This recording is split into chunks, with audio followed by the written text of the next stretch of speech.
Assalamualaikum warahmatullahi wabarakatuh, sahabat Islam semuanya.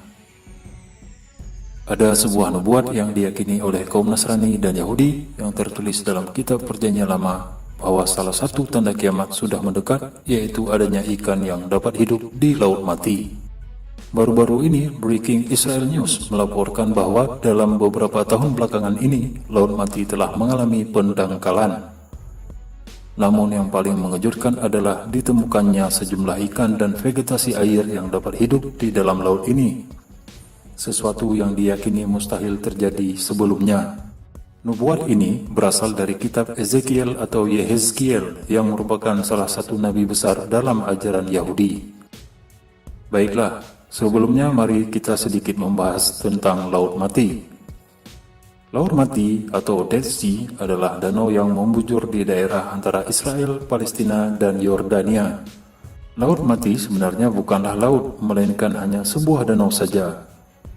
Disebut laut karena danau Laut Mati berair asin dan memiliki wilayah yang luas, panjang 47 mil dan lebar 10 mil, dengan total luas permukaan sekitar 360 mil. Sedangkan kedalaman laut mencapai 422 meter. Lalu mengapa disebut laut mati? Disebut demikian karena tidak ada ikan yang dapat hidup di laut mati karena keasinan airnya yang sangat tinggi.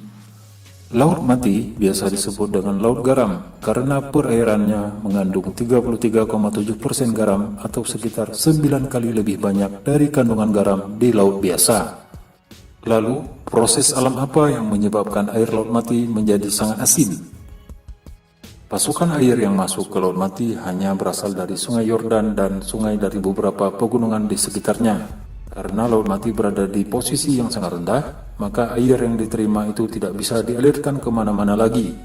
Satu-satunya jalan keluar air yaitu melalui proses penguapan ke udara saja. Itulah sebabnya air Laut Mati menjadi sangat asin karena air yang mengalami proses penguapan meninggalkan zat-zat mineralnya. Laut mati ini disebutkan dalam kitab suci agama Islam, Yahudi, dan Kristen. Dalam Al-Quran, laut mati ini disebutkan dalam surah Ar-Rum ayat ketiga yang memberitakan tentang kekalahan bangsa Romawi di tempat yang paling rendah di bumi. Ya, laut mati merupakan dataran terendah di muka bumi, terletak 422 meter di bawah permukaan laut. Laut Mati terkenal karena kisah kaum Nabi Lut alaihissalam yang melegalkan perilaku homoseksual. Karena umat mengabaikan seruan Nabi Lut, maka Tuhan memerintahkan Nabi Lut untuk menyingkir dari kota Sodom dan Gomorrah. Laknat Tuhan datang melalui sebuah gempa vulkanis yang diikuti letusan lava. Kota-kota tersebut diruntuhkan lalu dijungkir balikkan masuk ke dalam Laut Mati. Nah, baru-baru ini ada kejadian menarik di mana para ilmuwan menemukan fakta yang aneh bahwa telah terlihat sejumlah ikan berenang di dalam laut mati. Setelah ditelusuri mengapa ikan-ikan tersebut dapat hidup di sana, diketahui bahwa ternyata sudah ada lubang-lubang air tawar yang mengalirkan air ke dalam laut tersebut. Sebenarnya tidak ada keajaiban ilmiah pada kejadian ini. Namun dari sudut religi, orang-orang Yahudi dan juga Kristen yakin bahwa ini adalah salah satu nubuat yang terdapat dalam kitab Yehezkiel 47 ayat 8 hingga 10 yang mengisahkan bahwa akan datang masa di mana air laut mati menjadi tidak asin lagi dan banyak ikan yang hidup di sana. Orang-orang Yahudi yakin bahwa kutukan terhadap laut mati akibat dosa kaum Sodom dan Gomorrah telah dicabut oleh Tuhan seiring dengan adanya ikan-ikan yang dapat hidup di laut tersebut. Lalu, apa hubungannya nubuat dalam kitab suci agama lain dengan Islam? Mengapa kita umat Islam harus repot memikirkannya? Yang pertama harus diingat, tidak semua isi kitab suci agama samawi lain telah diubah 100%. Sebagian ulama mengatakan bahwa jika ada ayat-ayat kitab suci agama samawi lain yang sesuai dengan petunjuk Al-Quran, dapat kita ambil sebagai pembanding atau penguat.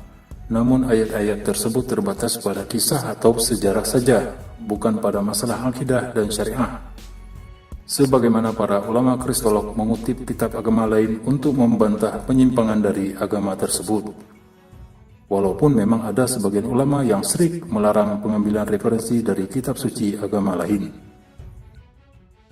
Di sisi lain, Yehezkiel ataupun Ezekiel sendiri menurut tafsir sebagian para ulama Misalnya Ibnu Tabari rahimahullah merupakan nama lain dari seorang nabi atau waliullah yang bernama Ibnu Al-Ajuz.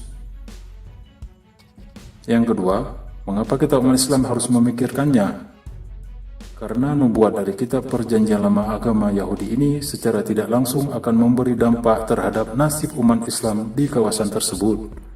Karena Laut Mati terletak di negeri akhir zaman umat Islam, yaitu negeri Syam yang terdiri dari Yordania dan khususnya Palestina dan Suriah.